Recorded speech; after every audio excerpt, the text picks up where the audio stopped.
2015 2015 Bill Gates சாஃப்ட்வேரில் first கொடி கட்டி பறந்தவர். சாஃப்ட்வேரில் சொல்லுங்கள், பில்கேட்ஸ் யார்?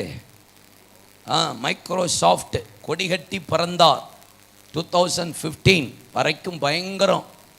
ஆனால் 2015 அவருடைய 75% சொத்தை கொண்டு போய் மருந்து கம்பெனியில் போய் மருந்து கம்பெனியில் போய் இன்வெஸ்ட் பண்ணிட்டார்.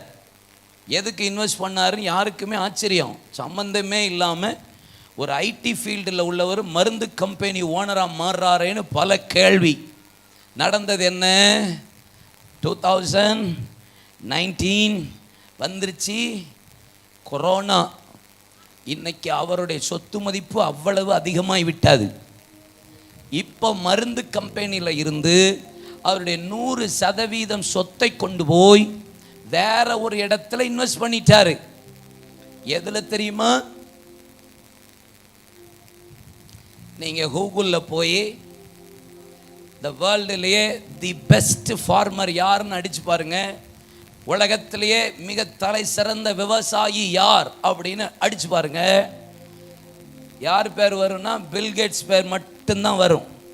ஏன்னா இன்னைக்கு ஏறக்குறைய 4 லட்சம் ஹெக்டேர் நிலத்தை அமெரிக்காவில் வாங்கி கல்டிவேட் பண்ணி உலகத்தில் இருக்கிற அவ்வளவு விதைகளையும் குடோனாய் சேர்த்து வைத்து அநேக டெக்னாலஜியை உபயோகப்படுத்தி பழங்கள் தானியங்களை சேகரித்து குடோனாக வச்சிட்டு இருக்கிறார்.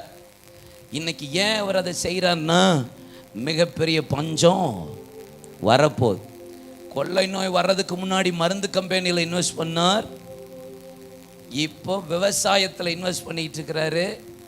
அப்போ என்ன வரப்போகுது? என்ன வந்தாலும் எது வந்தாலும் அப்பாவை நம்புகிற பிள்ளைகளை ஒருபோதும் ஒரு நாள் கைவிடவே மாட்டேன்.